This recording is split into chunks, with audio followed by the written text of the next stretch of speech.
The Universal Life Scam, narrated by Richard Priddle.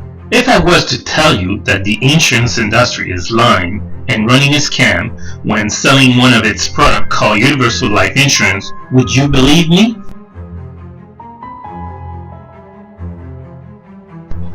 Well, hang on to your seat, because I've quite a story for you, a story of fraud. Once upon a time, but not long ago, there was an actuary named Mike. Mike kept dreaming about being promoted. To realize his dream, he came up with a crazy idea. Why don't we make people believe insurance can be an investment? All the actuaries laughed at his idea. Insurance is way too expensive, they said. The cost of insurance will destroy any investment made. But Mike said, no problem. When you're willing to lie, cheat, and make up numbers, all is possible. This is how we're gonna do it, said Mike. We will charge an investment expense, called MER, of 3% for example. Out of the 3%, we'll give back 1% to the policy owner. This means we'll keep 2% for ourselves. The actuaries were still puzzled. Mike's idea was not gonna transform insurance into an investment. Just wait, said Mike. You'll see where we're going to cheat. Let's assume the policyholder wants to see an illustration at 8%. We take our 3% MER, give back the bonus of 1%, so the cash value of the illustration should be based on 6%. To summarize, an 8% illustration gives you cash values growing at 6%. So this is how we're going to cheat. We're not going to show the 3% MER on the illustration. We're going to show the 8% and the bonus of 1%, and this means the cash values will be based on 9% instead of 6%. The cash values are going to rock. Everyone will want to buy this product.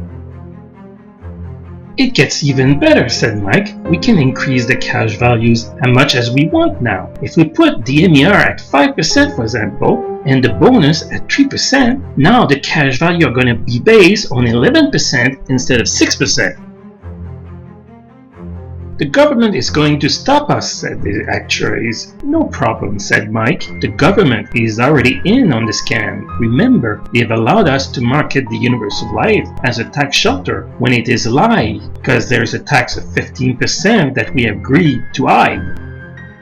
We fooled everyone. The policyholder pays a 15% tax hidden in their MER that we collect and that we give to the government in secret. You know the best part? Asked Mike. When the policyholder cancels his policy, the government pays a tax refund to avoid double taxation, but we get to keep it. We market a tax shelter that can be taxed twice.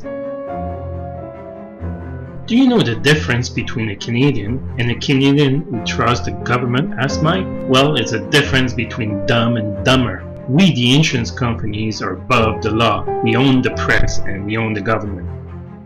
So how are we going to convince advisors to sell this scam? That's the easy part. For example, if they bring in $10,000 of annual premium, we'll pay them upfront $15,000 plus script plus other incentives. Crime pays. What we've told you is only the tip of the iceberg. If you want to know more about this scam, please buy our book, Unraveling the Universal Life Scam. Support our legal campaign against Manulife to stop this company from stealing the ownership of the life insurance policies of its policyholders.